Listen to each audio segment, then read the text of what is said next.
Hey everybody, we are back for day 3 of our How to Build Better Confidence. And yesterday, I talked to you guys about taking action and just doing it and facing your fear and the confidence you'll feel afterwards. And today, I want to dig a little deeper into that and talk a little bit about understanding the order in which things happen and knowing, like expecting it. So let's say you're going to give a speech in public to like 100 people, even 5 people. You can get the same nerves either way. And you are so scared to get in front of people. You're scared of what they're going to think. You're scared of people getting up and leaving. You're scared of nobody smiling. When I give talks in front of large groups of people, I'm constantly scanning the room looking for somebody that's going to smile at me. Remember we talked about body language and helping people feel comfortable by our body language and by smiling? Well, as a speaker, I have spoken in front of many times, and I get nervous every single time. But I am always looking for that positive reinforcement. So I get scared. What if nobody smiles? What if nobody likes what I have to say? What if people laugh at me? What if I trip over my words? What if I forget everything that I'm trying to say? So think about that.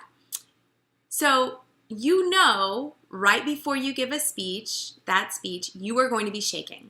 You are going to have all of this energy, right? And you are going to be so scared. Then you give the speech and you get off and the fear is gone. And you might actually feel empowered. You might feel a sense of relief, of calm. You might even think, why in the world was I so nervous to begin with? Like, that wasn't so bad. That really was not so bad. So know that there is an order to things. If you get stuck in the fear and you don't let yourself move forward, you're not going to feel the empowerment. Sitting there in that fear and in that worry is not going to get you to the confident feeling in the end. So you can't get confident first and then face your fears. You have to actually face your fears first. So that's the order. That's just the way it is. Think about Dirty Dancing. Think about Baby. Okay, in Dirty Dancing. She did not want to do that dance. She did not. She was nervous. She was so nervous. She did not want to do the dance, but she did it. And she felt awesome afterwards, right? She didn't feel awesome beforehand, but she felt awesome after.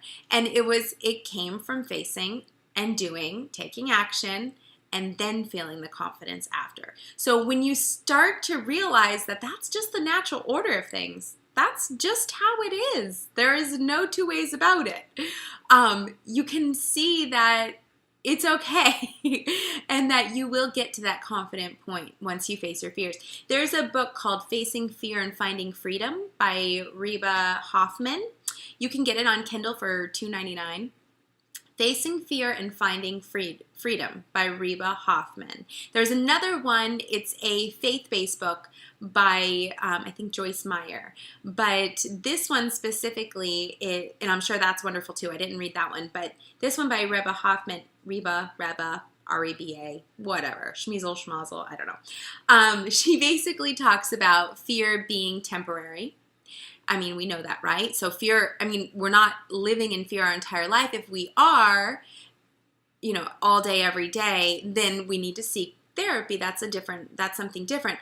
But if we are fearful of one certain situation or something, one certain situation happening, or when we get into a certain situation, we're afraid of something, the fear fades and it's only temporary. So it's something that we have to remind ourselves that it's only temporary.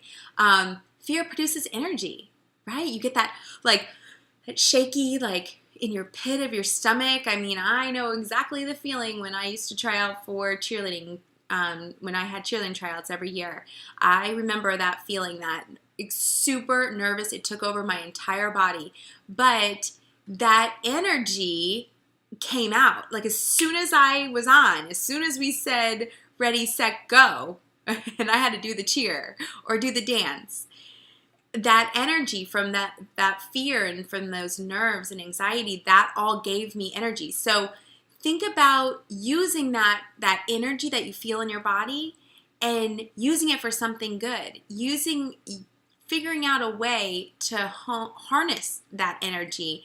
I know sometimes when I'm anxious, I can get the house cleaned like way better and way faster. So sometimes by doing it will help. Doing something active will help relieve some of that fear and that anxiety as well. Knowing that the thing you fear the most rarely happens. So if you're so scared, if you go to ask, like, let's say this, you're afraid to ask for a promotion at your job, right? You're really nervous, you're really scared to do it, you don't want to do it because you're so afraid of what? Of rejection? Okay, are they going to fire you? Are you going to lose your job for asking for a promotion? Probably not. I mean, that would be like the worst outcome, right? But I highly doubt if you're going to ask for a promotion because you are working really hard, they're not going to fire you. So what are you really afraid of? What are you really afraid of in that type of situation?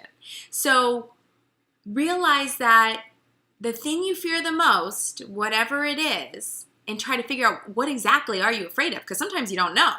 Sometimes you just know that you're scared, but you haven't actually thought about what you're really scared of. So think about what is it that you're really scared of. Maybe write it down so that it's like in your face so that you understand what it is.